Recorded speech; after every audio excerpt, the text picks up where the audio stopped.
relentless, chasing gold. This game's ours, it's ours to hold. One shot left, one play to run.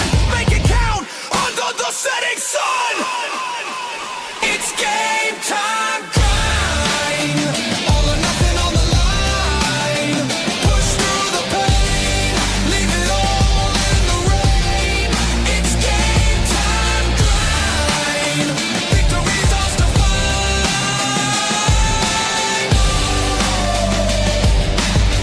Victory's ours to find.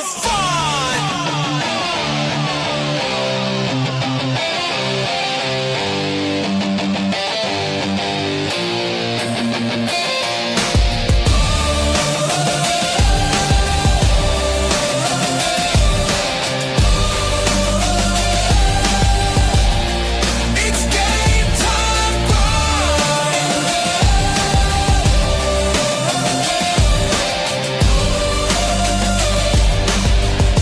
Victory's ours to find.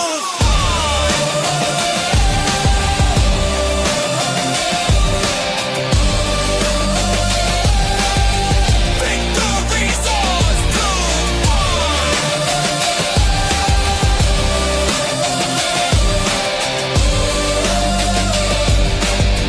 Victory's ours to find. Good evening, ladies and gentlemen. I'm your host, Ali the Persian, and this is 4th and 10U's Game Time Grind. I got Steve up here. Mystic, what is up, gentlemen? What's going on, man? Well, happy to be here. Excited for the show. Ready to see what the shakes up to be. How's Steve doing tonight? Steve is doing amazing. Got a full stomach and a big brain full of college sports. Damn. That's full of something there, I'll tell you that. Ladies, I was kind of worried about you. I'm glad you made it, Mystic, man. I was like, man, I hope Mystic shows up. Steve was here. He knew the agenda, but you, man, I was kind of worried there. Dude, holy moly, dude. I literally went and had some dinner. I was like, sweet, everything's good. And then literally I have like this family member calling me and this person calling me. I'm like, get off my phone. I have things to do. Nah, it's all good, man. Life gets in the way. I get it. But I'm glad you gentlemen are doing good. Everybody at home that's watching in the chat, make sure you hit the like button. Subscribe if you're brand new. Turn on the notification bell. This is Game Time Grind with my two boys here. We're talking about college sports. We're going to talk specifically about college football. We're going to be talking about a lot of different subjects like the aftermath of championship weekend. We're even going to be talking about some news that just hit the wire a little bit ago, and including some tidbits on the college football selection. So, yeah, let's get into it right off the get-go. It's the one subject that keeps occurring, Mystic. The coaching carousel continues. As you probably saw from last week, Brian Hartline is the new head coach of University of South Florida, right? In addition to that, he has announced a new defensive coordinator, Josh Aldridge. What are you guys' thoughts on Josh Aldridge? I think this is a quietly but big time move in a way. What do you guys think? I guess I'll start off. Definitely. Super exciting. Like, USF had a pretty decent defense this year. Really only one team took it to us, and that was USF. Like, everybody else, we kept a pretty close game. Mm-hmm. So for defensively, this is amazing. This is a guy whose defense last year was just had it pulled up, 28th in all of college sports. That's better than Virginia. That's better than Clemson. That's better than Texas A&M. That's better than Florida State. Like, this guy knows how to coach defense. He's been around the block. He's not some, new green guy off the street. This is a very smart defensive coordinator who I'm very interested to see how he pairs with whatever we decide to do on offense, rather that's Hartline or another offensive coordinator. Yeah, definitely. I mean, I was looking at his background, Steve, and he's been around the block. He was even with the Auburn Tigers for a bit as a linebackers coach and defensive edge and or defensive end coach. He, they say this guy's really super smart. That's the one thing that they say, and I'm kind of excited. I'm kind of excited to see what he does. It was, we were looking at it like you mentioned. This is just some interesting tidbits of when he was at Liberty. His defense ranked number 1 nationwide in team tackles for loss, 4th in sacks, 15th in interceptions, and 19th in third down defense. And as you mentioned, 25th in first down defense as well. I think that is a hell of a move. I'm kind of excited for South Florida to see how he, how he performs. What do you think about this, Mystic? So, I think obviously I want to see more what he's going to do on offense, but I think this just kind of further supports what I was thinking when it comes to the Heartline signing. I think you were kind of concerned maybe about his play calling, so that's why I said I need to see the offense. But I think this just kind of furthers my thought of he's going to be able to put a good staff together. That's going to probably the things that people think are maybe his shortcomings, quote unquote. He'll be able to mask those with good coordinators and a good staff around him. I think this is a good set founding piece for what he wants to do down there. Mm-hmm. Yeah, I definitely agree. Some interesting tidbits in some of the interviews, because there's been a bazillion of them that Brian Hartline has done since he's been announced, and especially after the championship weekend. He's been down here in South Florida doing interview after interview. I think he's like on a marathon or something. And the consistent message that I hear him say, and he's mentioned it a few times, is that there's all this talent, right? He already knows he's in one, I'll say maybe one of the college football capitals of the world, right? Or football capital, we'll just say in general, even at the pro level, is Florida, specifically South Florida. And there's all this talent, massive amount of talent. And what I find interesting is, I appreciate him, and he's mentioned this even as a Buckeye, it's not always about getting the best, most talented player you can get. Sometimes it's more about getting the right player, not necessarily the most talented player, because he truly believes he can unlock all of your talents, with his, with the way he wants to coach. What do you guys think about that?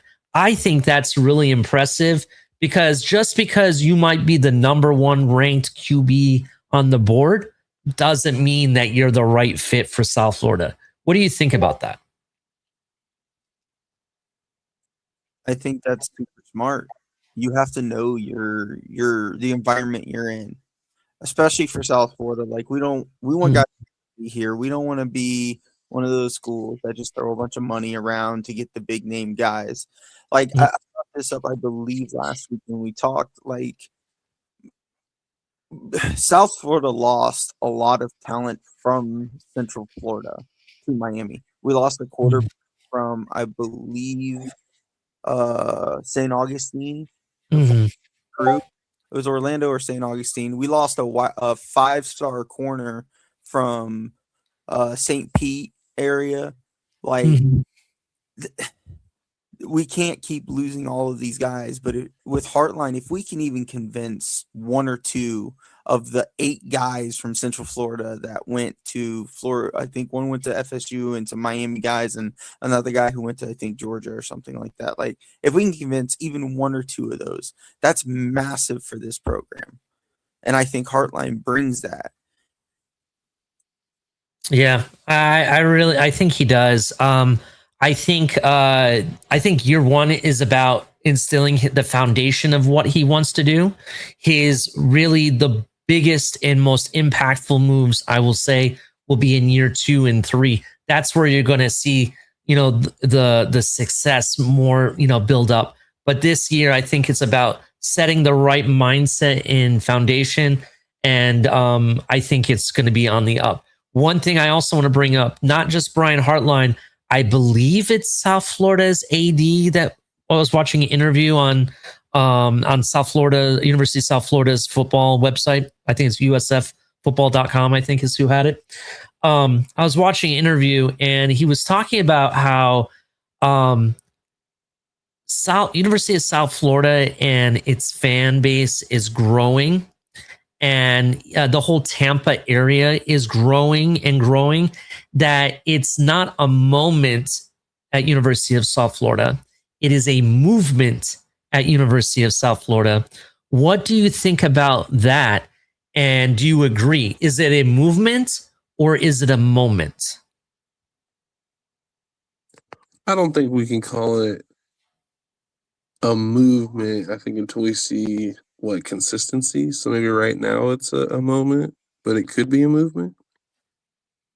Well, I'll give you an example why I think it might be a movement. We just saw, I want to say for the past 3 years, University of South Florida's previous coach has started building success, right? The success has been building. Now you got to a point where you beat 2 ranked teams, right? You beat the belt to ass to Boise State. Let's not forget about that. And then you put belt to ass to University of Florida. Some people won't say it won't be belt to ass, but I'm going to tell you it was. And then you went to Miami and you didn't win there, but you're starting to show that you came to play, right? You're building your program and people are starting to notice. Now, you just, as the AD said, and I'm pretty sure it was the AD that was doing the interview. He basically said they went and got their playbook immediately, were prepared. They knew eventually that their coach would go to bigger and better things, and they had a list and they executed. They got their top pick right off the get-go. He said it took like 60 hours, I think he kept saying.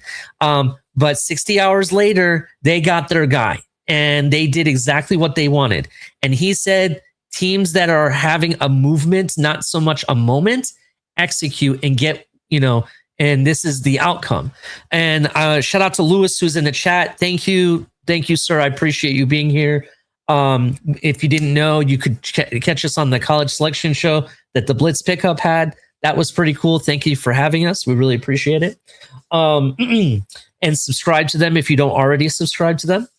But in addition, Lewis mentioned that University of South Florida is talking about building a stadium already. They already have the spot picked out and they're going to build a new stadium.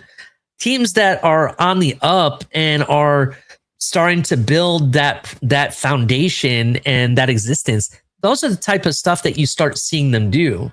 If it's just a moment, I don't know if they would just build a stadium out of nowhere and do some of those things or make this kind of move, to be honest. What do you guys think? Oh, I think it is a movement. Again, like what was brought up with Lewis in the stadium. Mm-hmm. Brian Hartline's office window looks right out into the stadium as it's being built. The thing that our AD also mentioned, the reason that they wanted Hartline wasn't just his football acumen. It wasn't just his background in the NFL. Yeah. It was the loyalty he showed to Ohio State. It was the fact that he stuck around for as long as he did. And every stop he's been, it didn't matter who the coach was. It wasn't, coaches come in, out. Hartline was there and he stayed there. And that was a big deal with him for USF. They wanted a coach who they believed would stick around to not just begin this movement that I think's already began with the last head coach we had, which and I have no grudge towards him. He went and got a nice job at Auburn, but he started this and now Hartline gets to run with it. Mm-hmm. Like it, and it's not to ignore and try and be naive to, this is the reality of college sports. Big colleges after success will come knocking. But I do believe that he may stay to really show that we are the underdogs, but we're ready to swing up like an underdog boxer. And we can box with anybody who wants to box. Yeah. Listen, I'm buying into what they have to sell at University of South Florida. I'm kind of leaning that way, as I mentioned before. One interesting tidbit I found out today, in one of the many interviews that that Hardline did, and the meet and greets and photo ops that I saw today. I guess the former, and I was trying to figure out what the connection was with University of South Florida and Brian Hartline. I know he was a Miami Dolphin, right? And I know Brian Hartline himself is from Ohio. He went to, I want to say it's Glen Oak High School in Canton, Ohio. Come to find out, your guys' former president, and I can't remember her name off the top of my head, but she's actually from Canton, Ohio, and went to the same high school as Brian Hartline. So I personally think, and this is just my take, because there was other teams that was going after Brian Hartline. Penn State was close. You know what I mean?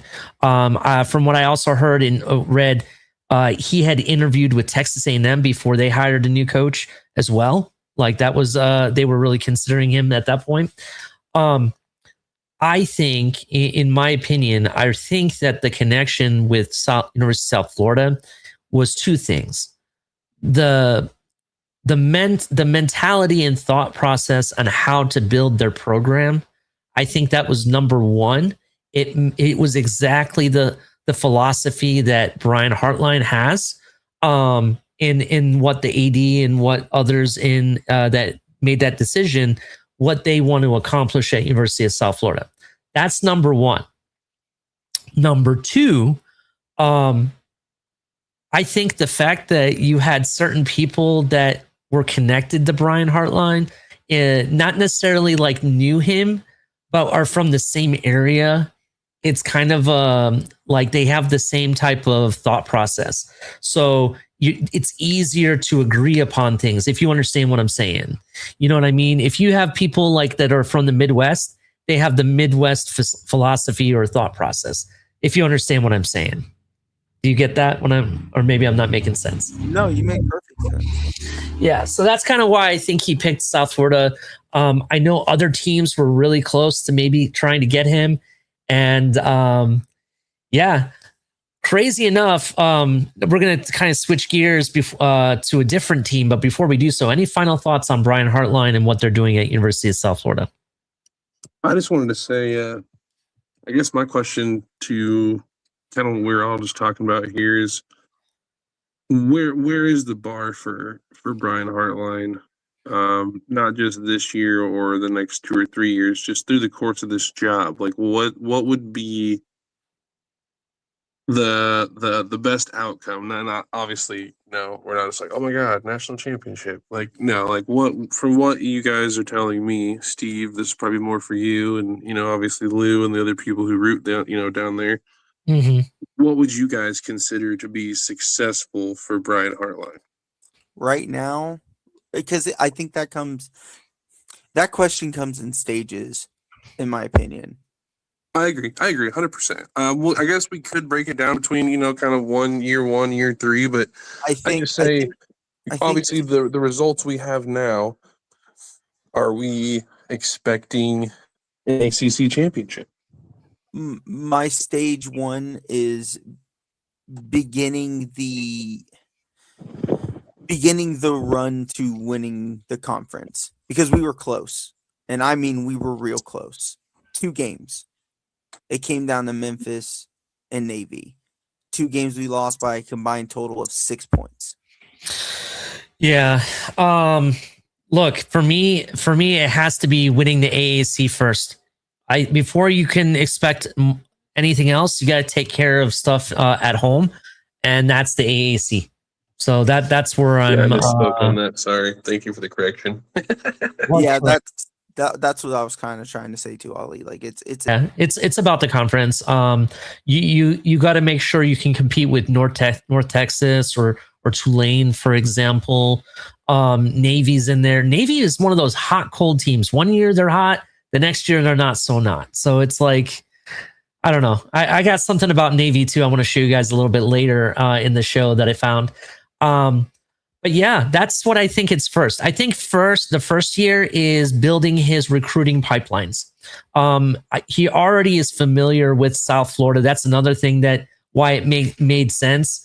Like South Florida is his recruiting stomp grounds. So being right there, he's easy. He can catch, players a lot easier. And well, he mentioned that. That's why yeah. one of the main reasons why he chose USF was this was his pipeline, and his ideal situation is to keep all these guys he was taking from South Florida and Yeah. keeping them in South Florida. Yeah. So there's that. In addition to it, I think also just because it's South Florida, I think it still leaves open to be able to recruit elsewhere as well, not just in Florida. You know what I mean? I want to keep that open.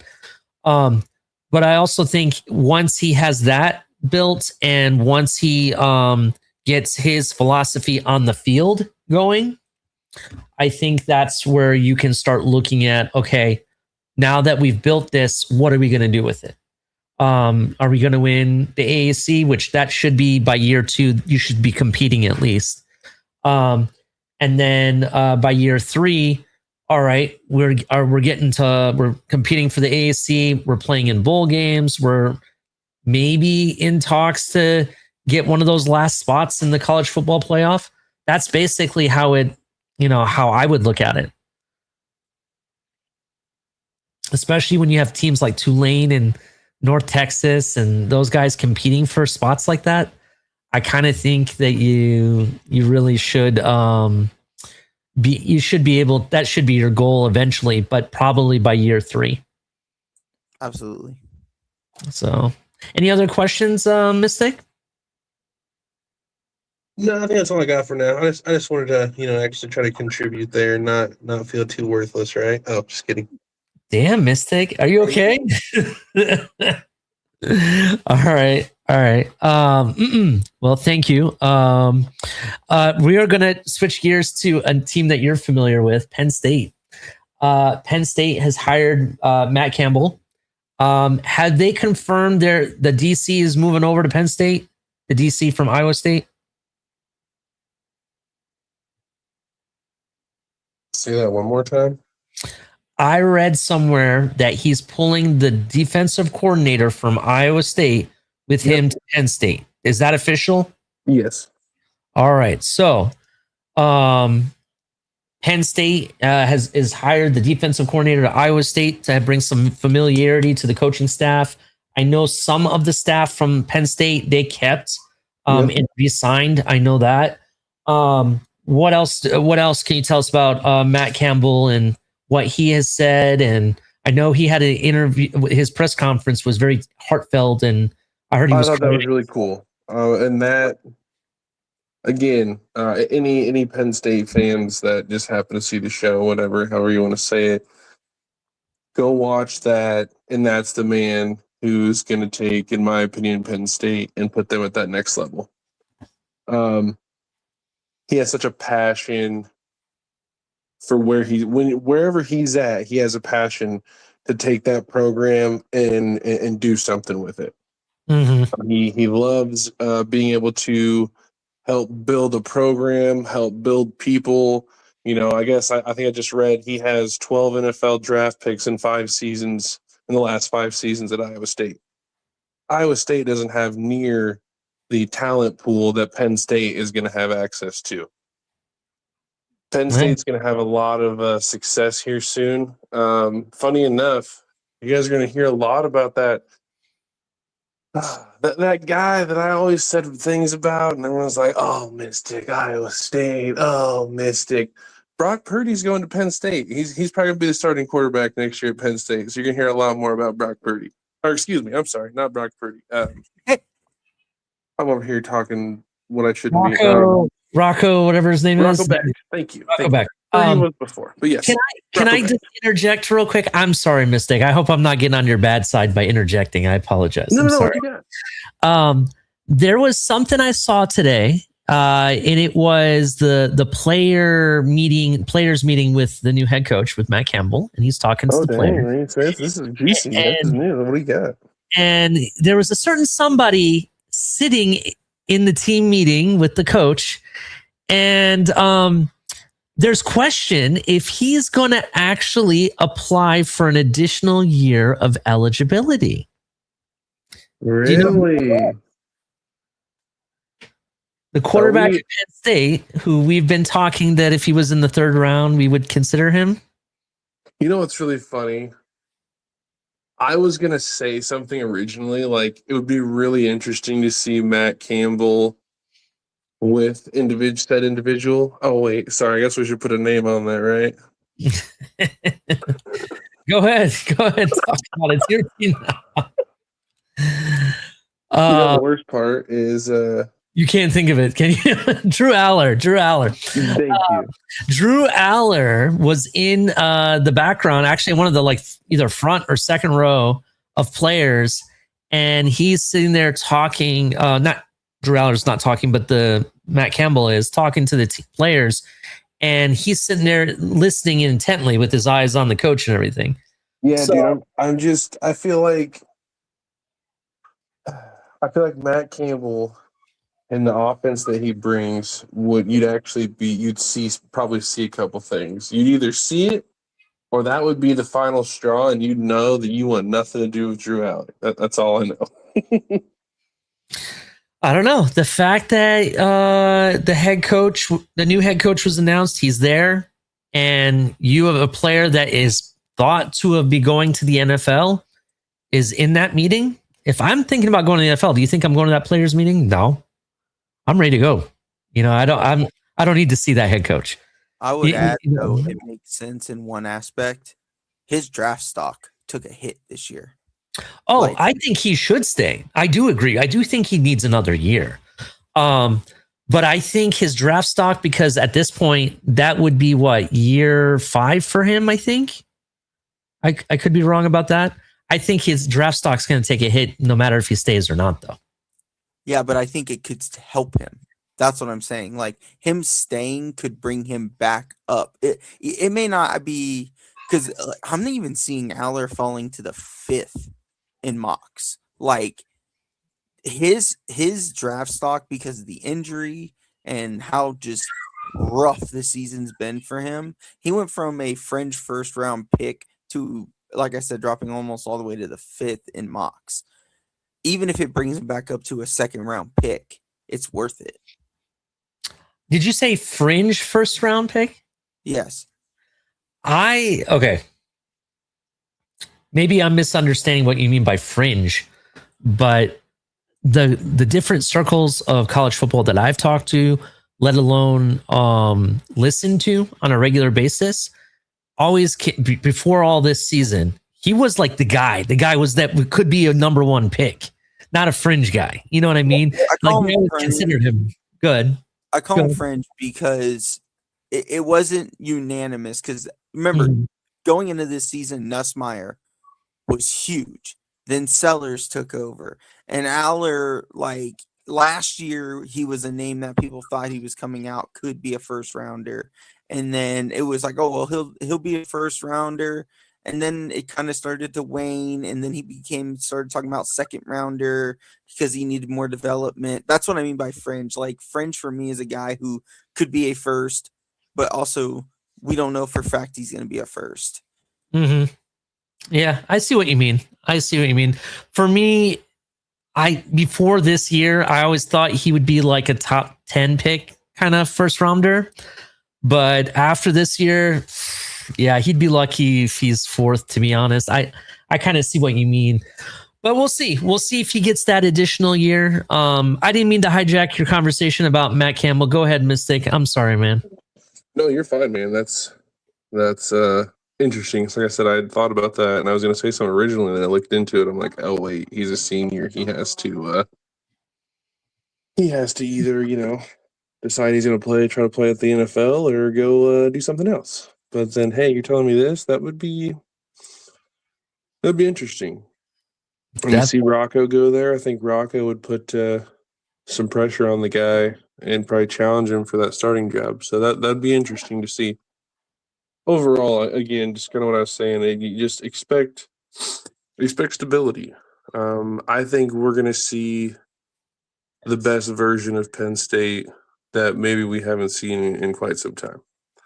I don't think it's gonna be right out the gate. Obviously, again, to what we were saying with what's going on with Brian Hartline, it's going to take him a minute. He's going to set the foundation. He's going to find some pieces. That's why he's going to try to bring some familiar faces with him to kind of help set the precedence easier. But overall, it's I think within 2-3 seasons, I think he's competing for a championship spot. Mm-hmm. Competing for the college football playoff. I think they're going to compete to at least get into that. Yeah. I think I can understand that. I think if it was me, if I was taking over that program, I think for me, I would want to bring respectability back to Penn State.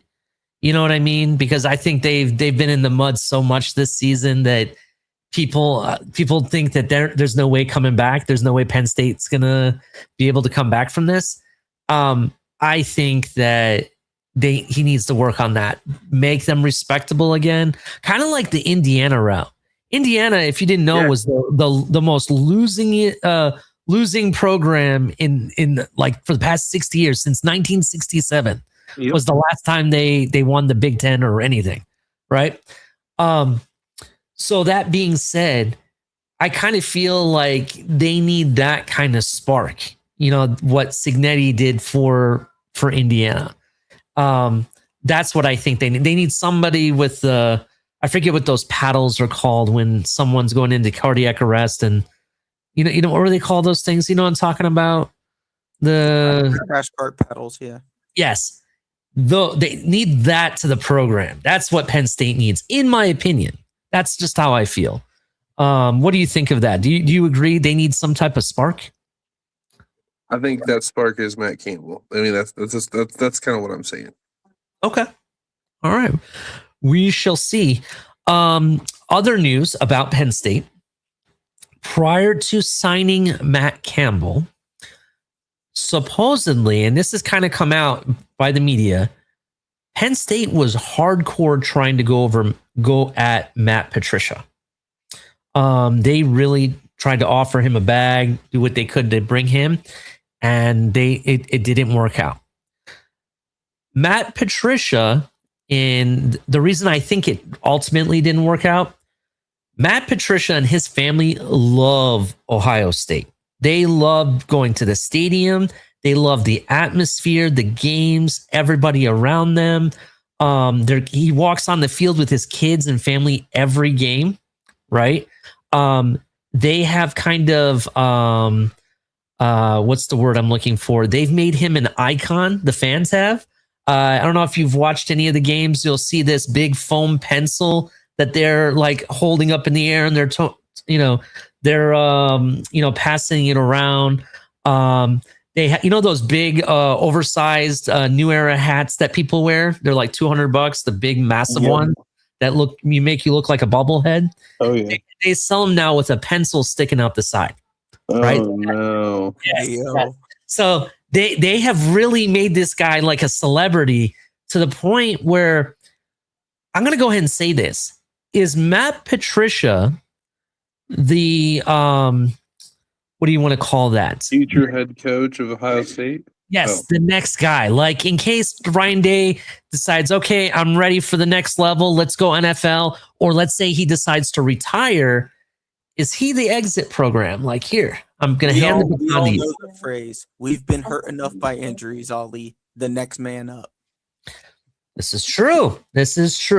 I'm just going to tell you, I think it is. And I think that's what kind of pushed Brian Hartline to University of South Florida and said, okay, I'm going. This year I'm going. Whoever I think is the best fit, I'm going. And I'm going to go ahead and say that because what was Brian Hartline to do? Sit there and wait forever for that job to be available because everyone thought he would be the next guy.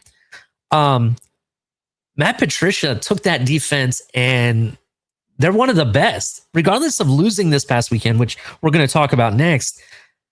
They're still one of the best damn defenses. You know what I'm saying? So I just think there's so much hype. There's so much on paper now. I kind of think that he started seeing competition with Matt Patricia, and I think that's what really led him to leaving Ohio State. I think ultimately he thought maybe he could become the head coach faster than, but now that Matt's there, I don't know. You know what I mean? Only because we're on the Ohio State thing, and it's kind of the news that's been dropping.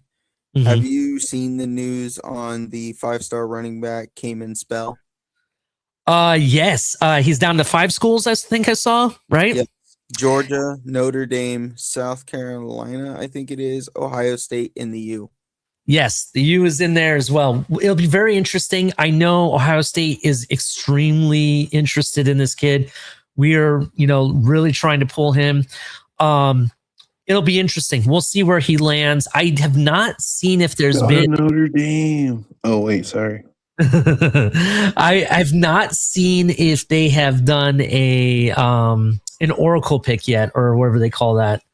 As 24/7 Sports put out like a prediction or anything?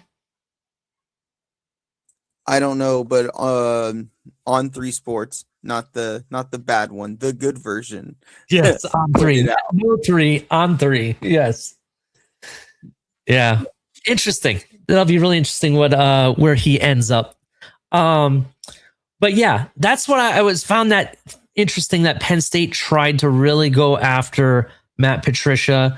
It would have been a smart move, but what was this? The second defensive coordinator they were going to go after from Ohio State. Remember, Jim Knowles signed and ended up the highest paid defensive coordinator ever at Penn State. They paid him multi-million-dollar deal per year. It was ridiculous. And now, from certain other sources that I've heard, there's a rumor, and this is just a rumor. I don't know if this is fact or not. There's a rumor that there's an SEC team that might be interested in bringing Jim Knowles. So not as a head coach, but, as a defensive coordinator or something to that effect. It'll be interesting. It'll be interesting if that happens. But I think Matt Campbell's great for Penn State. I think once he gets his familiar and full staff put together, and he starts jumping in those recruiting pipelines, just like Brian Hartline, I think both coaches are going to start to really build their program. And that's where you're going to see the difference being made. Let's get into the next topic here. And I have to say, Mystic, Steve, when we call something, we really call something. And the Heisman finalists, right? The Heisman finalists came out, and who did we all say was going to be there? Please remind me. I think it was these guys right here. Yes, sir, it was.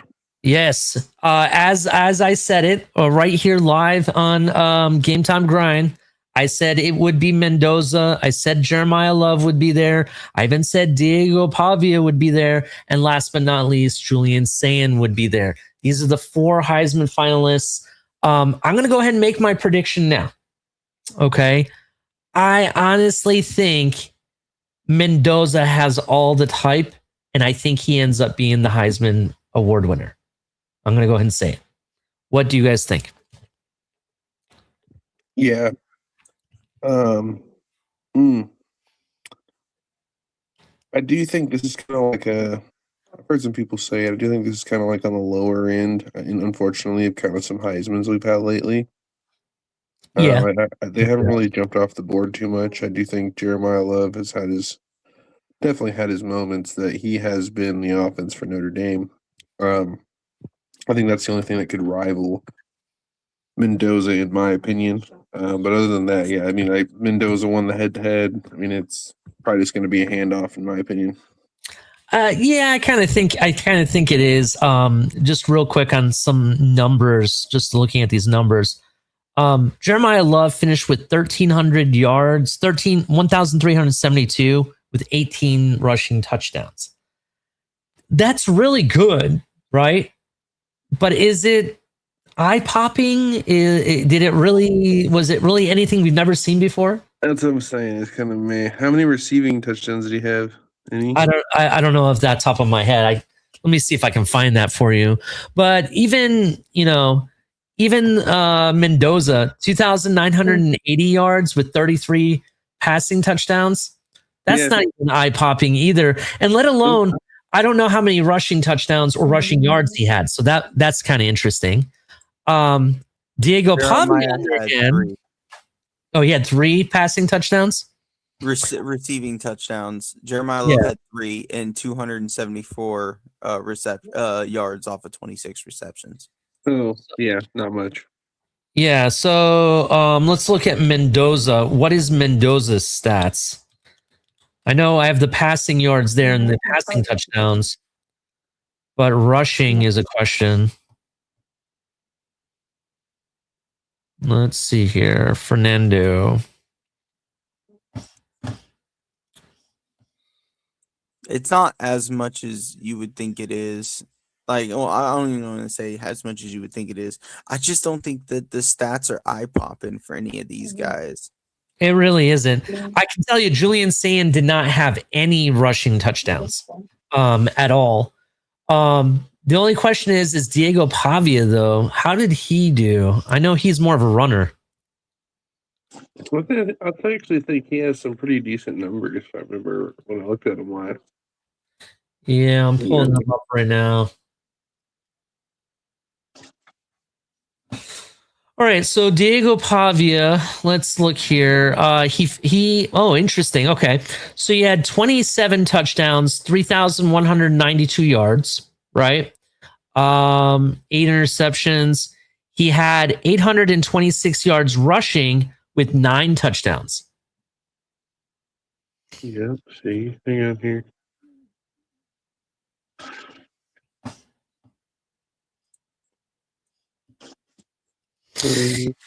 This year, Mendoza has 240 yards rushing with 6 touchdowns. Yeah, 6 touchdowns. So it's just kind of interesting. I think Mendoza just has all the hype, and I think that's what he's going to win on. Pavia has the feel-good story, like the Tim Tebow type of story kind of thing going on. For sure. Right? And I feel like he could be a close second. Julian Sayin, though, for being a what was he? He was a sophomore, I think, this year, right? I think he was most impressive because of his high completion rate. His completion rate for most of the season was above 80%, which is kind of unheard of in college QBs. So I think that was kind of like what it is. And the fact that he's just so cool hand Luke, not really rattled by very much, right? I would say even in the Indiana game, which we'll talk about next, I don't really think he was rattled too much. I think it was just a matter of, they threw stuff at him that wasn't really expected. But if you look at the performance, because we mentioned here on that show, whoever won that game is probably going to win the Heisman. He technically either evened out exactly with Mendoza or even outperformed him a little bit, because I think he had a little bit more yards than Mendoza did. And they both had an interception apiece. But what won it for Mendoza is that Mendoza honestly was the best in the clutch moments, right? And that's what really won it for Mendoza. So that's what I'm going to say. Mendoza wins this. That's my prediction. Any final thoughts on this or predictions from you guys? No, sir, I'm with you. Yeah, I think Mendoza does end up winning it just because it's the Heisman. Sometimes it falls into the same category that the NFL MVP does. It tends to lean quarterback. So I agree. So here's my last question, since we're on Mendoza real quick. Urban Meyer did an interview, and in the interview, he said that Mendoza should stay in college for another year. Do you agree with him? No, I don't think it serves him any purpose. He's already going to be the #1 overall quarterback taken. I think his premise, though, and I kind of agree with the premise, but I think in Mendoza's situation, I don't think he really needs to for the most part. But I'm gonna give it to the side of what I think he was intending to say. I think a lot of QBs, they're hyped up in their college performance for like one season, and what ends up happening is they go to the NFL and they don't really perform very well, right? And he feels that to be a competitive quarterback, I think he's looking at it that if you stay your entire college career, let's say the full 4 years or 5 years, I think in the long run you end up performing better because you've obtained a lot more knowledge of the game going in. What do you think of that? I mean, I can understand it because here's the flip side of it. Just before you go, Steve or Mystic, a lot of people didn't even know who Mendoza was until this season. He was at Cal. Let's not forget that, right? Even when Cal was putting belt to ass against Miami in the first half of that Cal game last year, right? And somehow they were able to come back and still win. Nobody really knew who Mendoza was. Nobody was talking about him. So that's why I want you guys' thoughts. What do you think? Do you guys think that is he a one-hit wonder, or do you think this is the real guy and it's going to translate to the NFL? I think it translates. I think because, again, to your point, he faced an NFL-style defense in a big game, and what did he do? He showed up in the big moments. Exactly. I think that translates. Again, that's why I said I don't think. I mean, yeah, let's be honest. If he went back to college, because he's only a 3-year player, right? Mm-hmm. So if he goes back for one more year, could he clean up on some of the stuff that he missed? Because he missed some crucial throws too. Could he do that? Sure, absolutely. But you know what he can also do? He can do that in training camp, getting used to his wide receivers. I don't. I think the level he's playing at right now, I don't think he needs to go back. And again, I'm also the guy who said that, like, if he was in any other draft, I don't know if he's hanging with what Joe Burrow and Trevor Lawrence were putting up, right? But I think it's enough. And I think he is going to be a very good player. And he could end up better than both of them. Who knows? Mm-hmm. You never know. If you have that clutch gene, you got that clutch gene. If you have it, you have it. There's nothing staying longer going to teach you. Yeah. Yeah. So I guess it comes down to, two different things. I mean, if we're talking, about, securing the bag for my family in the future, excuse me, we already have the, potential being a number one overall quarterback. Will you do it? If you're talking about being a competitor and you want to be the best version of yourself for when you go to the league, to be instantly, potentially ready to be thrown in as a rookie and hit the ground running and being one of those guys.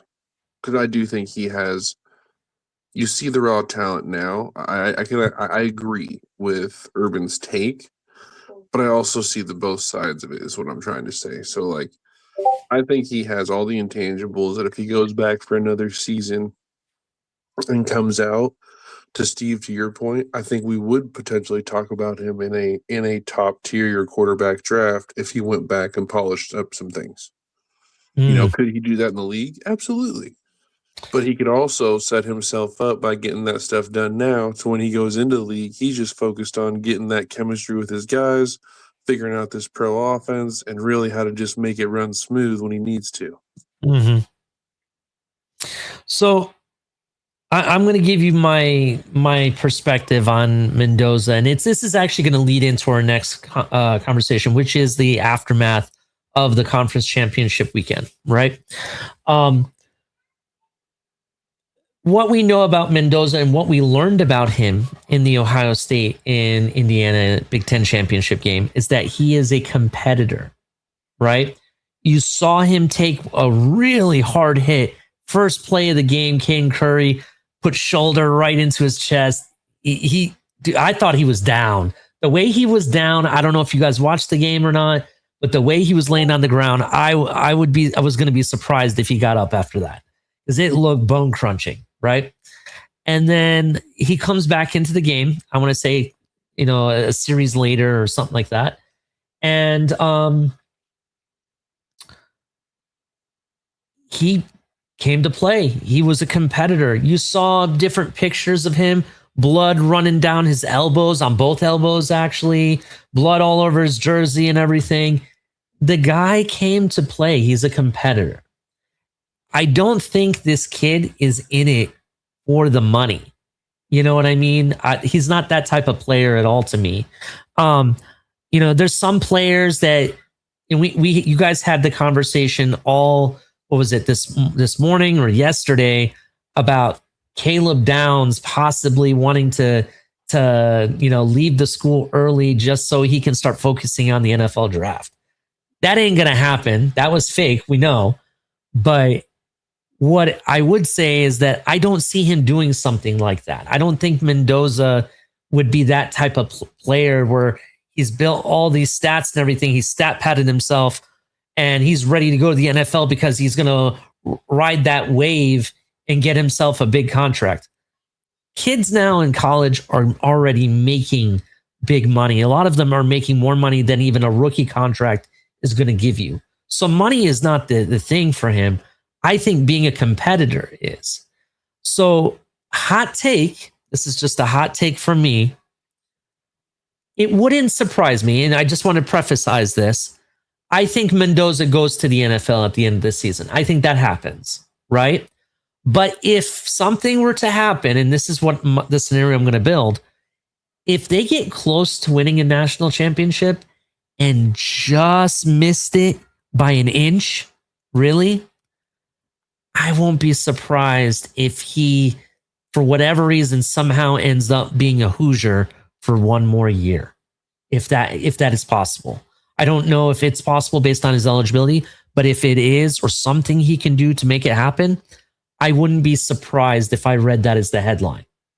That's all I'm going to say, because he's that type of guy, right? I know he's a competitor. Some players that come through college, it's not about getting to the NFL. Sometimes it's always the accomplishments that they take and get the way there. The national championship is something to play for. Not very many people can say they're a national championship or national champion in college. I don't know. That's just my thoughts. What do you guys think of that? I'll say this. The point of college sports for at least football, right? It's to get to the league, right? Like, that's the goal. Let me phrase it. That's the goal of these kids. They want to get to the league. That they've been thinking about it since they were in Pop Warner, in the backyard running into each other with no pads on with their best friends. But with NIL, is it? With NIL, is it really the point anymore? Think about it this way. If I'm getting a paycheck that's paying me millions of dollars, do I really need to worry about getting to that next level? What do I have to play for? Especially if my paycheck is just as much, and if sometimes more than what rookie contracts are going to get me. That is absolutely true. It's a mindset thing. I know, because you and I talked about this about I think it was Jeremiah Smith, when you were talking about if they get close to a natty, would he go back to finish it off, right? Yeah, and that is a very true thing. But generally, the goal is to make it to the NFL. I get the money side of things, but generally, it's to get to the NFL. For Mendoza, he is a top 5 pick waiting. He's there. The things now, could he go and pull the Tom Brady where he's like, yeah, I believe in what Tom Brady believes, that I'm not developed enough to go there and I don't want to ruin my career. Let me stay one more year and pick up on some of the things I could use to go into the NFL, especially as a very young quarterback. I just don't. I don't know, man. It's hard to know a kid's mentality until it happens. Mm-hmm. Yeah. Any thoughts that you have, Mystic, before I land on this last point? No, honestly, I'm good. I'm trust me, I'm with you guys. He's like I said, it's kind of two sides of the coin, but I think being a number one pick, the dude gets to the chip. Like there was a question in the chat. I believe almost asked, if he wins the national championship, is he coming back? Absolutely not. This dude wins the national championship, he's gone. He rides into the sunset onto the pros. Yeah, I definitely understand that. Look, I already said I believe he's going to go to the NFL, right? That's what I think will happen. For me though, it's just kind of interesting. It's interesting what goes through these minds of these players, especially in an era that it's not like they're not getting bread. You know what I mean? They're getting hundreds of thousands of dollars, in some case millions of dollars, money I've never even seen in my lifetime, to play the game. And in some cases, they're not even having to pay to play the game, and they're still getting paid. What is there to play for if you're already getting that money? What's there to what is the carrot in front on the stick in front of the horse? What is that? What contract? Okay, the second contract that I can understand, right? To get the next one. Also, you're in addition to that, just one other caveat, and we can go on to the next subject. In addition to that second contract, just to be fair, there are other avenues for players to get money that they're taking advantage of as well outside of the second contract. A lot of these players, and I'll use guys like Caleb Downs, for example, or even Devin Sanchez. He has his own vlog on YouTube where he basically he has hundreds and thousands of followers. I don't know if you guys know how much a regular YouTube channel with hundreds and thousands of followers, how much they make. You know what I mean? In money, being monetized and everything. Those guys make money. They have money coming in all the time. So that's what makes me wonder, what is the motivation, right? Is it the second contract? Is it glory? For some players, I think it's glory. I think it's the glory of winning and competing, right? Ohio State last year, before they won the national championship, had several key players on their defense that even on their offensive side, that was really considering leaving and going to the NFL. But they stayed. They surprisingly stayed, and they played for that championship. The reason I brought up guys like Jeremiah Smith, and I wouldn't be surprised if they didn't go to the NFL and stayed another year, because he's part of that brotherhood. He's part of that mindset that they have a goal and they do anything they can to accomplish that goal, right? That's what the whole point of the 2024 team was and what they went through. These guys stayed to accomplish that goal, and they got their goal in the end, right? Mendoza is a competitor. He puts it out on the field. I feel that I wouldn't be surprised if he was that type of guy. Now, will he? I'm going to bet probably not. He probably will leave at the end of this season. Let's just be fair. That's what's going to happen. But I just figured it was good talking about it. But let's get into the championship weekend to round about the show. Championship weekend happened, right? You already know the news. Number 1 versus number 2, Ohio State versus Indiana. One of the biggest Big Ten title games in a long time, right? One of the biggest Big Ten title games.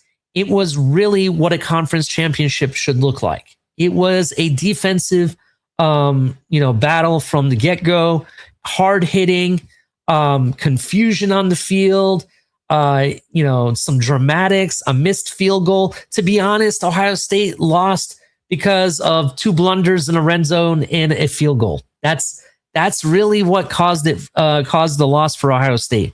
Otherwise, it was a pretty good matchup. What do you guys think? I thought it was a great game. Enjoyed it. Yeah. I thought truly the two best teams in the Big Ten. I don't know.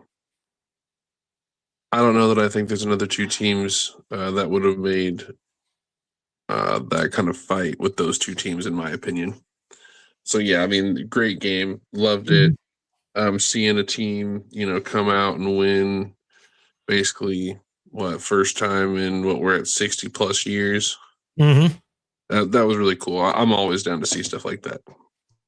Yeah, definitely. I was really excited.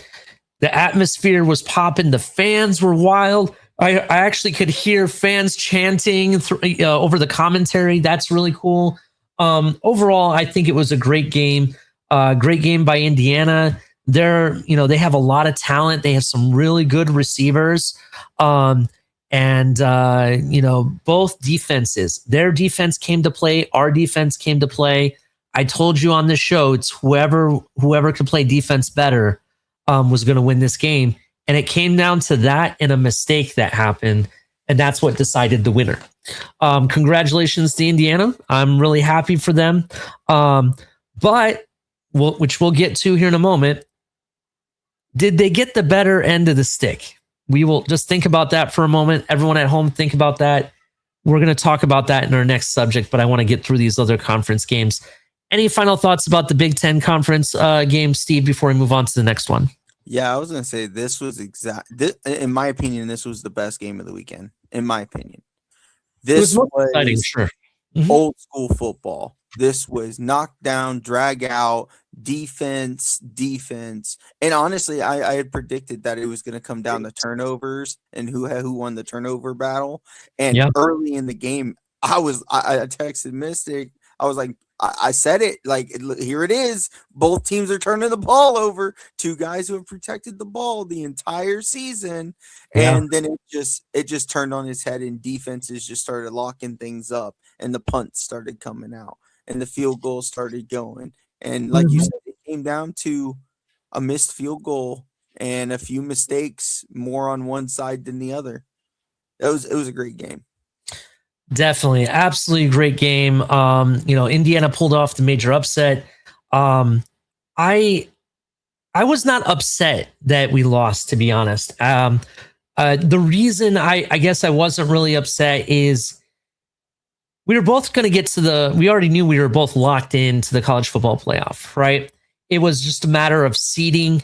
And I kind of figured that if we were going to lose a game, this would be the type of game we lost. But I thought it was a fair game. It wasn't one of these belt to ass games that we're going to talk about next. We were competitive, right? They were hungry just as much as we were, if not a little bit more. It was the type of game, if I'm going to take the loss on, I'd rather it be this type of game. That's what I want to say about that before we move on. The next game, and Mystic is probably going to have a lot to say about this, the Big 12 championship game, right? Texas Tech Red Raiders with the air raid offense going against the BYU Cougars. 34-7, sir. What are your thoughts on that game? I mean, it's like I said it. I told you guys. I didn't think Texas Tech was a real thing middle of the season, and then as I started to pay attention and continue to see their offense just throw up points at will against people. Again, I said it last show before these games. If BYU didn't come out and set a precedence and show that they could either slow down that offense or that they could score with that offense, it was going to be a long day, and it turned out to be a long day. Yeah, definitely. It was definitely a long day. Winning 34-7, belt to ass. That Texas Tech roster, from what I've been told, they're the highest paid roster in college football, supposedly. I've heard it's excess of $25 million. I've heard that too, which is insane. It is insane. That being said, do you feel a lot of people thought BYU was going to be in regardless of this game? Do you think that what happened to BYU, was it deserving? Yeah, but at the same time, I can't say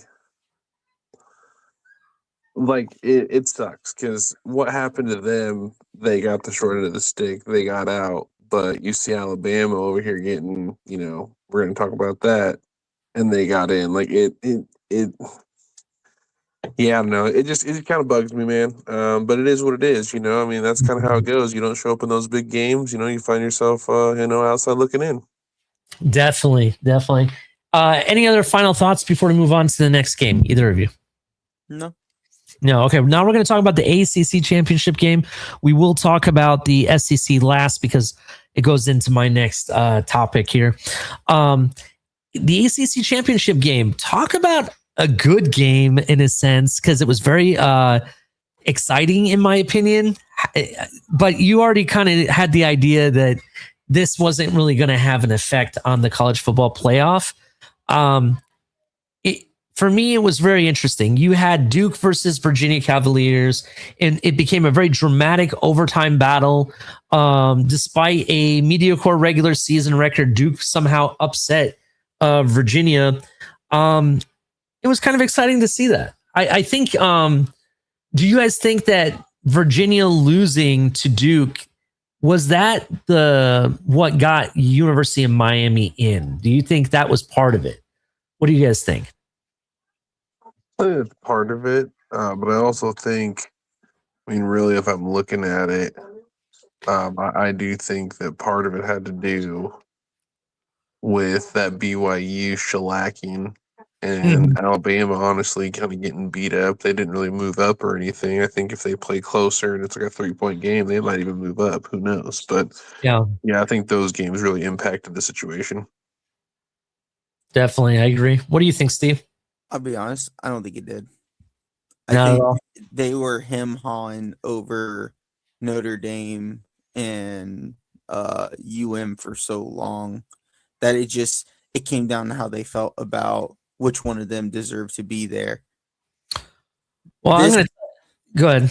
I was just gonna point out on this Duke game, I think all three of us took Duke to lose. Like this, I have affectionately called this weekend Upsetville because it was just upsets.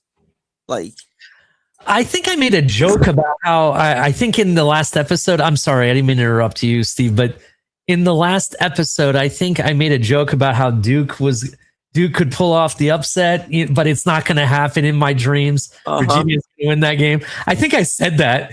And look what happened. I did not expect this kind of outcome, to be honest. How dare you dream that? Yeah, I know that it happens, right? Maybe I should dream more often.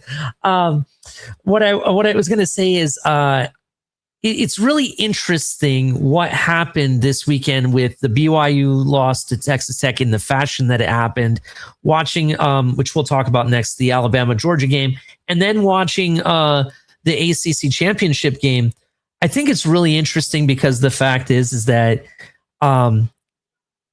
in some ways, some of these games, all three, in my opinion, had some effect on the University of Miami getting in versus others, right? In fact, I could even maybe argue just a bit that who are you going to let in, a 7-5 Duke or an 8-5 Duke or Alabama, who's 7-3, I think, right? What were you going to do with that? So I kind of think that they did play a little bit part of it. The biggest question for me now is the ACC and Notre Dame are playing a dangerous game. They're talking about how the fix is in, how the ACC ran this hate campaign on Notre Dame only to boost up University of Miami. Do the Notre Dame Catholics need to just say, okay, we'll take our pride and just take the L? I mean, what do you guys think about this whole like you said, she said thing that they got going on? I think it's just people's feelings getting hurt. I mean, they're upset, man.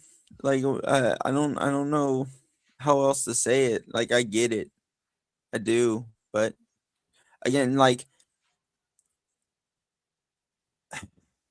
I don't think anything this year is as egregious as the FSU when FSU got left out, right? Like, I don't think it's on that level. They chose the team that, and honestly, if I was Notre Dame, I'd be more mad about some of the other two teams that were on the bottom end of that we kind of talked about on the Blitz Pickups reveal show, getting in over them. I can just tough. Yeah, I definitely understand what you're saying. For me, for me, I kind of feel like I think Notre Dame's been in the spotlight for so long that they kind of feel like they should be an automatic bid. And they were kind of playing the rules to their favor very tightly, that they were able to get in so many times over the last several years. The fact that they're not in, I think it kind of gut punched them a bit. Absolutely. And I think, we've been talking about this for as long as I've been a college football fan. At some point, Notre Dame has to join a conference. I don't think you should be allowed not to be in a conference. And the reason being is that if you're one of these teams that don't have a conference, then you shouldn't have a say in if you can make it to the college football playoff or not. You have to play by the rules that everyone else has. None of this automatic bid type of stuff. Right. Well, especially since conference wins matter. Like they tell you conference wins matter. Yeah. So that's kind of how I feel about it. But I'm kind of, it is what it is. The Irish take another L. So I'm going to take that wave from last year winning a national championship with my last dig. Let's get into the last game. Georgia versus Alabama.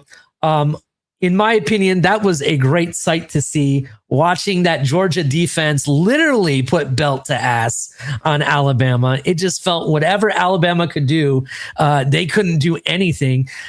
Granted, the win was not, I want to say that even though they won by a big margin, right? Georgia won 28-7. It could have been a lot worse. It could have been 35-7 or more. There was like a walk-in touchdown that got slapped away or something that would have been perfect. So for me, this game, I kind of expected Alabama to get kind of pushed around. I'm kind of surprised about the score, but I think this loss and the Texas Tech win against BYU really helped some of the other teams. It was just very interesting. I really liked the defense that Georgia brought. It was very convincing. It reminded me of the Georgia of old type defense. I don't know if people heard me say this last year. Georgia had one of the hardest hitting defenses in college football last year. I'll self-admit that. And they really proved that in this game. What do you guys think? What do you guys think of the SEC game? You can take that one, Mystic. You there? No, that's fine. Yeah. I wasn't sure if Steve wanted to go first. I like to kind of flip back and forth, But yeah, no, honestly, again, same situation. I enjoyed watching. Look, we've all watched Alabama beat Alabama for years now, so anytime I can watch them kind of get beat up on, I'm enjoying it. I'm watching it. That's just how it goes. Again, it was Nick Saban who left our wonderful Dolphins, and we watched him be so successful at Alabama. So again, anytime we can watch them kind of get beat up on, it's not him anymore, but we don't care. It's still Alabama. They can get beat up. I'm all for it. Georgia looks good. I think that was kind of maybe a statement situation for them to show everybody, hey, we're here again. We're not going to be easy on anybody. It's not going to be an easy out. It's going to be good, hard-nosed football, and we can score on anybody. Yeah. So I think we all figured out what Crimson Tide stood for. It was the bloodbath soaking into the ocean when Georgia left that stadium. I honestly, I felt bad about the third quarter. I felt like I needed to walk in and throw in the towel for them. I was so disappointed in Ty Simpson. Wow. I watched this kid throw a screen pass and the ball go 3 feet in front of the running back. Nobody around him. That kid's going for 20. It was Georgia took their foot off the gas too. They started to slow down. They were just like, we got this in the bag, whatever. And Alabama still couldn't move the ball. Yeah. This was disgustingly bad. It was disgustingly bad. I agree. Like I said, it could have been a lot worse had they kept their foot on the neck the whole entire time. I agreed with you. And Ty Simpson at times in that game played like he did against FSU, and it wasn't pretty. So it was very interesting what happened in that game. People were saying that Alabama got punished having to play Georgia at a what is considered a home game for Georgia. Do you think it's a punishment at all that they had to play there? I mean, that's where the SEC championship game is every year, isn't it? Yeah, I don't think it was anything towards them. Like, you play where you are and where you're at. Yeah, but the fact that the Atlanta is in Georgia's backyard, basically, I think that's kind of what the concern was for a lot of the fans. But I guess that's just the fans crying about the game. And then Ohio State should have been upset that the Big Ten championship was in Indianapolis then, right? Yeah, but we're taking our lumps. Shit. Let's not forget. We beat Texas in their backyard. You guys forget that in the semifinal last year. So yeah, so you can't be upset. You play where you play, and it's not like there was no Ohio State fans at that game. There was Ohio State just as many Ohio State as there was Indiana fans there, and the same thing at the Texas game. Fan bases will travel if they're really a fan. That's all I can say.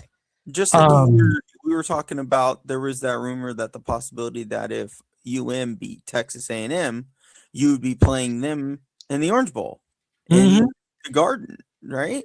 In Miami Gardens, right? Like, so, and you were excited for that. So, like, I don't get that. That's why I said, like, you play where you're at, man. If your fans aren't there, well, that's on your fan base not showing up for you. So listen to this. I read somewhere, I don't know how true this is, and I self-admittedly, I have as a fan, I need to research this a little bit more as I'm talking about it.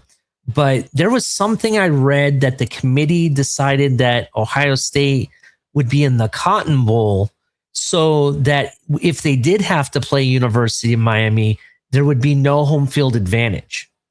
That's essentially why they went that way instead of being in the Orange Bowl. So I don't know why they're worried about it now. Why weren't they worried about that from the get-go? I don't know. But it's just kind of interesting. I don't know. I don't know if I buy into it yet. So definitely some great stuff. College football, who's in and who's out. That's the last thing we're going to talk about. Ohio State, Georgia, Indiana, and Texas Tech. Those are your top 4 teams. Indiana being number 1, Ohio State being number 2, which kind of surprised me. I don't know if that surprised you guys. It did me. I thought we would drop down to number 3. Georgia would rise to number 2. And then Texas Tech would still remain at number 4. What do you guys think of that? Honestly, it didn't surprise me one bit. I had a feeling that game was going to be 1 and 2. If Indiana loses that game, I think that's when Georgia goes up. But the way that, you guys lost by 3 points. Like, it's hard-nosed, tough-nosed football, close game. Nothing you can do about it. Like, that's still a 1-2 thing. I understand the simple flip there. Yeah, definitely. Hot picks for the first round. You have Alabama at Oklahoma, right? The game's going to be played at Oklahoma's Memorial Stadium on ABC on Friday, December 19th. Who do you guys have in that game?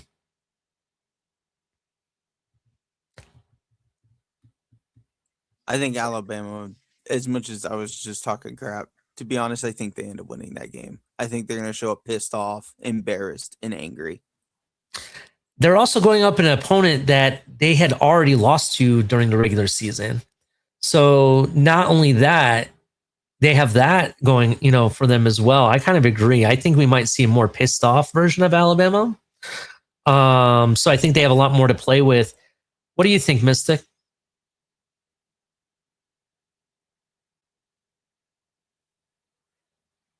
You're muted.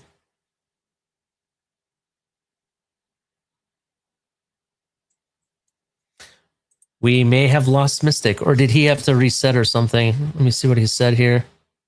My stuff froze there. Holy smokes. I'm so sorry. I'm back now. What Sorry, we are talking about the matchups in the college football playoff. So I think this is something you were asking about in the private chat. no, you're good. You're good. Go ahead. Oklahoma and Alabama. I'm thinking that Oklahoma might see a more pissed off Alabama. It's being played at Oklahoma. I think there's a chance Oklahoma wins the game again, but I wouldn't be surprised if Alabama does. What do you think about that game? I think Oklahoma has the ability to exploit Alabama the way Georgia just did. And that's what is going to be you can be mad all you want, but if someone's attacking your weaknesses and you have no way to respond, it doesn't matter how mad you are. You're just going to continue to get more mad. I gotcha. I think Alabama walks in. I think Alabama walks into a buzzsaw. Honestly, I think Oklahoma sends them packing first round. They move on. Definitely. Another follow-up question. Do you think that Indiana is getting punished? And I kind of feel like they did, because Ohio State didn't drop like 1 to 4 or lower, right? They dropped just one spot. And it feels like if you look at how the bracket is set up, you have Alabama and Oklahoma. The winner of that plays Indiana. Doesn't that seem kind of off? Like, shouldn't Indiana be going up against maybe the winner of Ole Miss and Tulane, for example, or the Oregon and was that James Madison game? Do you think maybe they got one of those two games? And then you have Ohio State playing Texas A&M and the Hurricanes. No offense, Hurricane fans. I know there's a lot of you guys watching, and you might be upset when I say this. Either team, Texas A&M and in Hurricanes, if we have to face you, in my opinion, that is a lesser opponent than what Indiana has to face going up against Alabama or Oklahoma. What do you guys think of that? Yeah, I mean, I'm with you. Very, very interesting placements, because usually you do see when you're those higher seeds, you usually get the results of the lower seeds. So it was interesting to see how that kind of had the shakeup there. Honestly, I mean, I'm also okay with it though. You know, if you're the best team, none of that should matter. You should be able to, to lace it up and be ready to play your game come time, to play. Yeah. Yep. Steve, what do you got? Anything on that? I think they actually did a pretty good job spreading out the teams as they are. Like the discrepancy between each of the 4 games that lead into the bye games, they're not like, it's not like there's 2 bad teams playing each other. I think the Ole Miss and Tulane might be the only one that's like that's a little shaky, but I think it is at least a really good team. And I think, and in my opinion, I think UM's slotted a little low for their ranking. I just still think they're a better team than what they show. I just think it comes down to how good Carson Beck is playing that week. It depends on how good of a team they're going to give you. So I don't have a problem with it. Very interesting. I just think that, in my opinion, Indiana got the short end of the stick. That's just my opinion. They got to go up against 2 tough opponents where everybody else, you can kind of see how it could sway one side or the other. But some of the other matchups, Mystic, we'll talk about. Hurricanes versus Texas A&M. I could go either way, but I have a feeling the Hurricanes are going to come to play. They put on this campaign on why they were deserving so much. Now they got to back it up. You could argue that they have some, really good receivers. Carson Beck has been in this situation before. I guess for me, it's which Carson Beck will really show up. Will it be, the top quarterback Carson Beck, or will it be Mr. Interception Carson Beck? What do you guys think? I mean, I'm with you in the sense of they're going to have to be ready, and I think they'll absolutely be prepared. I think this team's hungry to show why they believe they belong. Mm-hmm. I think they're going to come out. I think there's a good possibility, obviously, they come out and, really handle A&M, but I can also see A&M being prepared for it as well, this being a close game. I could see this coming down to who makes that mistake. Almost like we talked about, best defense winning the 1-2 matchup. I think the team that doesn't make that big mistake between Miami and A&M, that's who's going to come out on top. What do you think, Steve? So, selfishly, I want to see UM win this game so I can be a part of what is going to be the hilarity of the Ohio State and UM argument. But I agree with what you said, Ollie. I think UM is going to come to play. That again, and Texas A&M's offensive line is talking wild about Bain right now, and I think it's just pissing him off. I think Ruben Bain's about to treat them that offensive tackle like he's Batman and break his back. I think UM's going to come to fight, and I think it's gonna be a close game, but I do think that UM takes it and goes to the battle of battles of UM Ohio State Dolphin fans. So I'm gonna do something that's gonna piss certain people in the community. Dade, yes, I'm talking to you, Dade. I think UM's gonna win it too. And if I'm UM, I'm calling up their next quarterback of the Hurricanes. You know who I'm talking about. That is going to come and show you guys what to do in that first half to put up the numbers against Texas A&M. Lenore Sellers is just one phone call away, Dade. That's all I'm saying. If he ends up staying in college, I'm putting money that he may end up a Hurricane. I know Dade is probably like, I hate you, Ali. There's no proof of this. That's probably what he's saying. I love you, Dade. I'm just kidding. But I don't know if you saw my BFGs. I call them BFGs. It's a military term for big effing glasses. Every time I see a Lenore Sellers with those goggles that he wears, this is what it reminds me of. So that's what I Chicago Bulls of the 90s. That's all I think of. That's actually a good take too. I didn't think about that. That's a good one. You're absolutely right. That is kind of or Kareem Abdul-Jabbar when he had the goggles on. I don't know if you've seen him with the goggles, but he had goggles on for a hot minute. So yeah, I think UM's going to come in there. I think Texas A&M got pushed around by South Carolina a lot. How they lost to Texas, I think that really speaks for itself. And I think Miami definitely has an ability to win that game. I think they have something to prove. I'm not going to talk about their next matchup once they win the next game until we know that's the matchup. That'll be next week because I have a lot to say, and I'm going to invite certain Hurricane guests up here that we can talk to and get some more information on what they think as well. More on that later. But talk about some of the other games real quick. You have Ole Miss and Tulane. I'm going to go ahead and say it. I have a feeling that Ole Miss, even without a true head coach and a put together offensive staff, I think they win this game. What do you guys think? Isn't this a battle of the both head coaches aren't there anymore? Yeah, I think it is. You're right. I absolutely believe that is correct. I think this will probably be the weirdest game of it all. You don't have a head coach on either side who took, the programs to get to this point. I expect the talent for Ole Miss to stand up, but it wouldn't surprise me if Tulane finds a way to keep it close. I think this would be the definition of a slap box.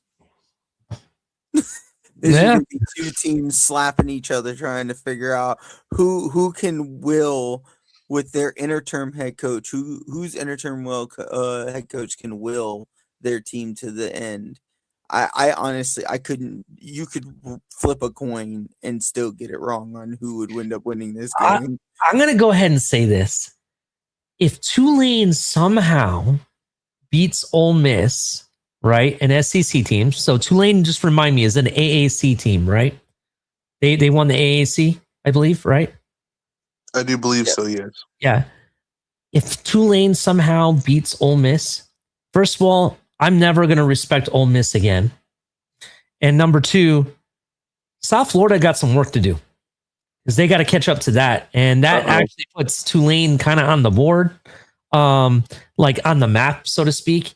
So I kind of feel like there's some consequences to Tulane winning this game for other teams. But I do believe Ole Miss is going to take care of it. I think that team, regardless of what you think of the Ole Miss program, I think they have a lot of talent.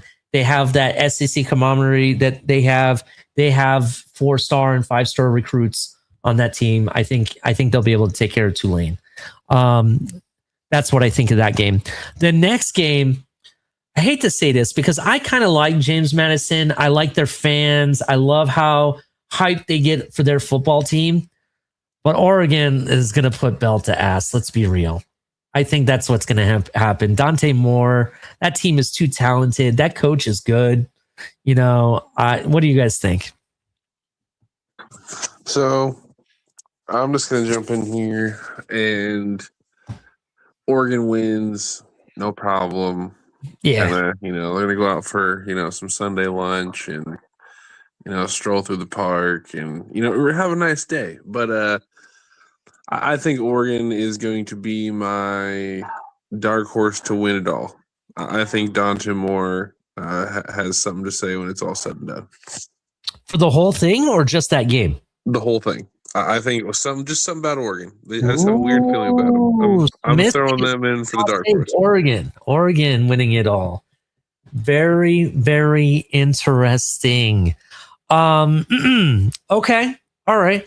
I'll play with that. I'm not going to give you my hot take with this. I'm going to wait till next week because I need to see who gets out of this first round first.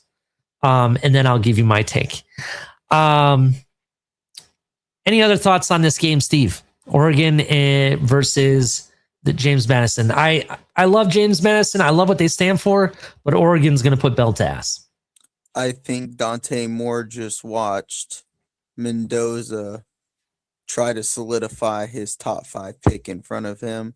And I think Moore is going to show up to try and, because they have been tossing back and forth which one of them that might go first of the quarterbacks. I think he shows up to try and throw his hat back into that ring one last time before this all ends.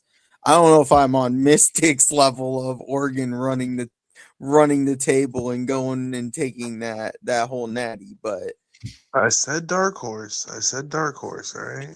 Vamos is saying that he wouldn't be shocked if either Tulane upsets Ole Miss or if Oregon gets shocked by James Madison. Vamos, whatever you're smoking, my friend, I want some of that. I need some of that in my life because that's a wild take. I'm sorry, Oregon getting upset by James Madison.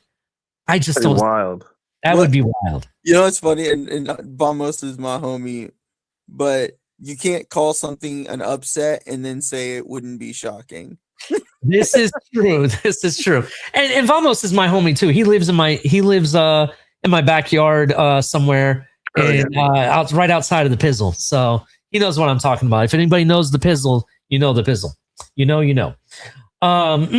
So that being said, very, very interesting. Everybody hit the like button. Subscribe if you're brand new. We got 50 people watching on all fronts. I appreciate everyone that's come out. People in the comments. We love you guys. We're going to try to go every Tuesday. If we don't go on a Tuesday, it'll be a Wednesday. This has been a hell of a show. But it is time for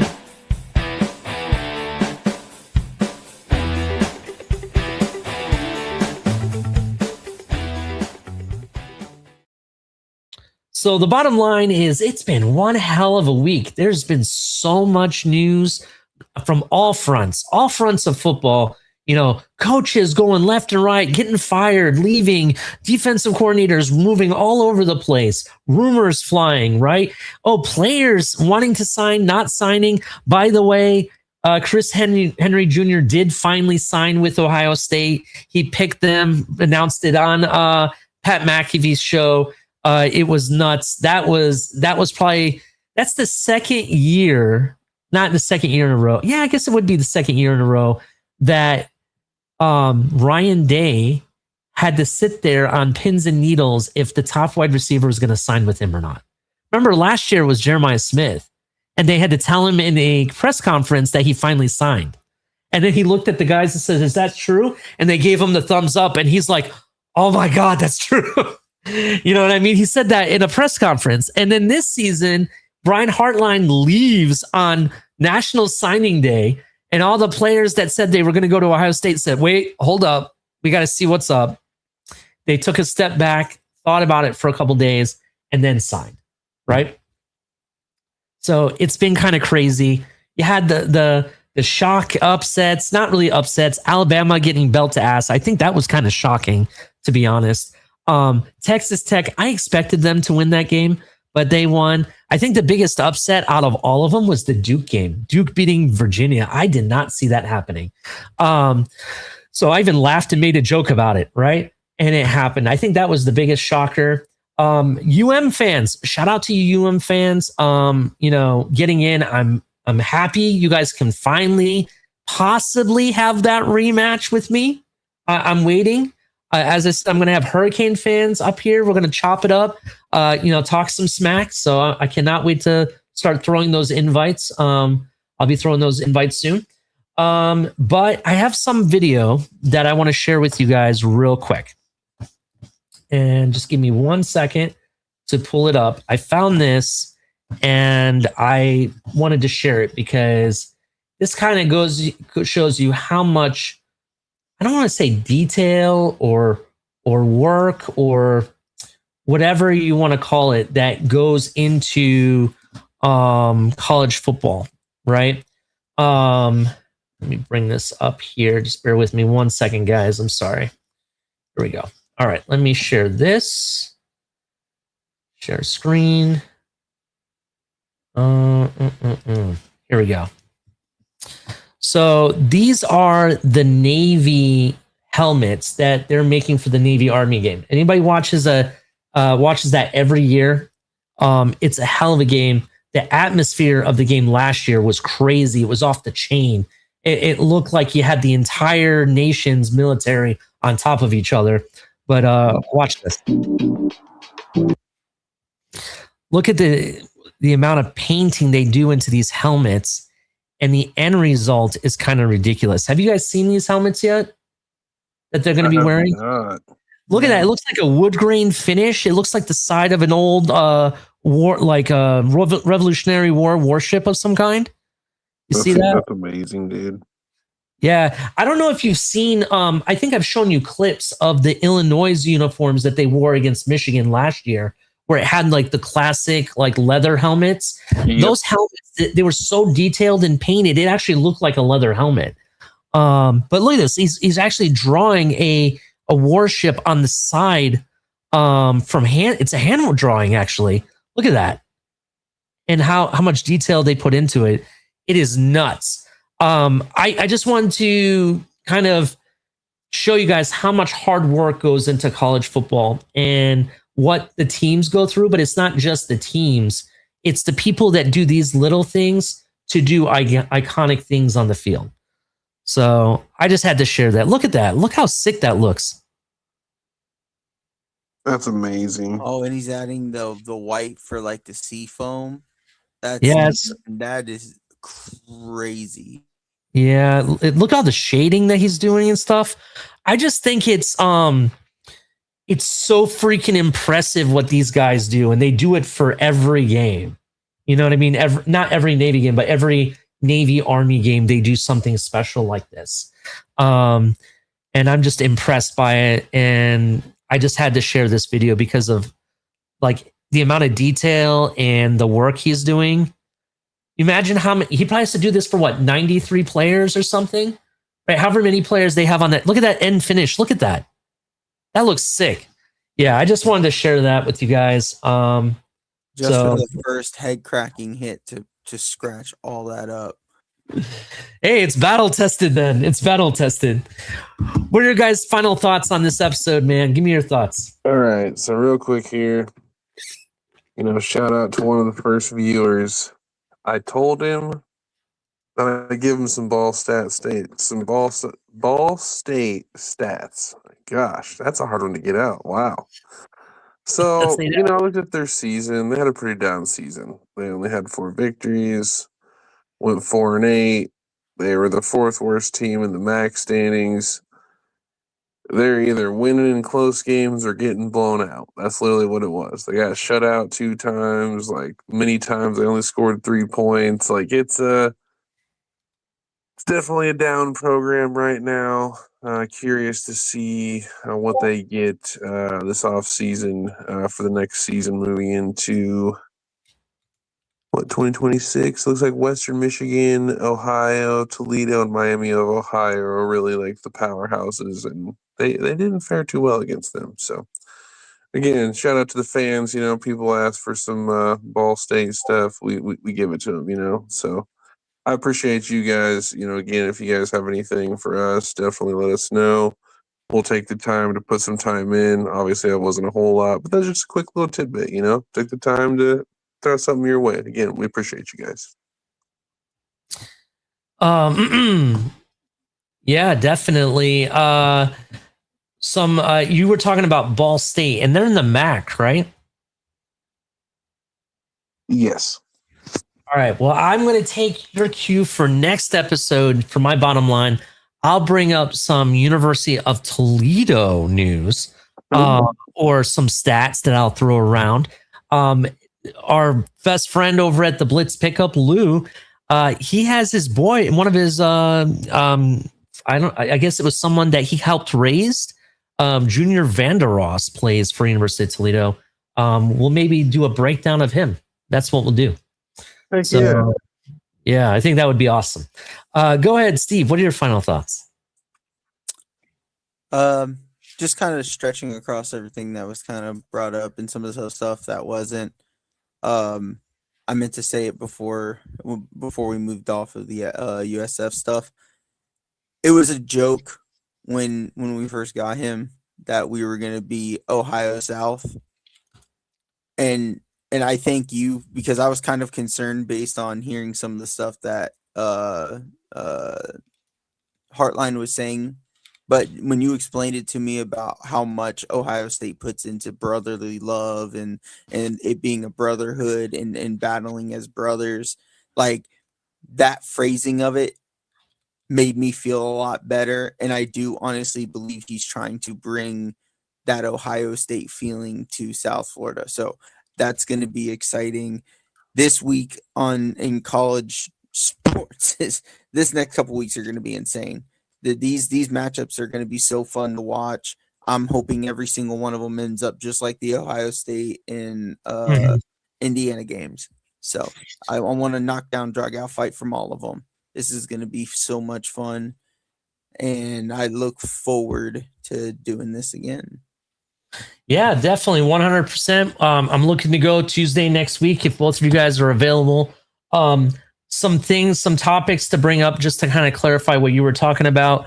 Brian Hartline has said that he basically has said a lot about, I know Steve was saying he's talking about a lot of love stuff and lovey-dovey stuff. Being a player for Ohio State is a brotherhood, right? It's a fraternity of men, if you want to look at it that way. That's how they treat it, right? Once you're a Buckeye, you're always a Buckeye. And they're always there for, their players, even good and right. Like, for example, there's a player I'll bring up that after his college career, he went for a downward spiral. Who here remembers the running back Maurice Claret? Right? You guys remember Maurice Claret won a national championship against Miami famously. After that game, he was on a downward spiral. He was arrested a few times for breaking and entering. Battery, I think, was included in that. Robbery, maybe. Stuff like that. He got in trouble, right? And when that happened, he had to kind of atone, but the team, Ryan Day and the team accepted him back, right? And they didn't like shove him to the corner. He kind of he had to go through a time to reinvent himself, and he accepted him back. He helped the team where he could. He motivated players that he felt that needed guidance, and he's on this upward path now, right? That's where Maurice Claret is. I think that's the type of fraternity I'm talking about that he wants to instill. And also, like I said before earlier in the show, it's not about having the top talented player that you get recruited. It's having the right talented player that fits your scheme in what you want to do and has the same philosophy as you and can buy into it. That's what it's about. And I think you're going to see some amazing things from Brian Hartline. So I cannot wait. But yeah, I didn't mean to cut you off, Steve. Go ahead. Go ahead and finish up. No, that was basically it. The upsets made what's coming up from last week's upsets coming up even funner for me. So I'm excited. This is going to be a fun couple weeks. Definitely. Well, thank you, everybody. Make sure you hit the like button, subscribe if you're brand new, turn on the notification bell. We're going to be going live. I'm trying to go every week. As long as these guys will definitely come, we're going to go live every week. Quick question we'll take from the crowd real quick. Vamos is asking, Yo Ali, who has the better record versus Ohio State out of Miami of Ohio or Ohio U? That is a great question, but okay, the answer is neither of them do because they both are. Ohio State's undefeated against both. I want to say Miami of Ohio. I want to say Miami of Ohio we're 5-0 against, while we're 7-0 against Ohio State, or against Ohio University. I think. Don't quote me on those numbers, but I want to say we're undefeated against both. I'll give it to Miami of Ohio only because they haven't played us as many times as Ohio University has. That's what I'll say. But hit the like button, everybody. It's been a great show. Till next time, we'll see you next time.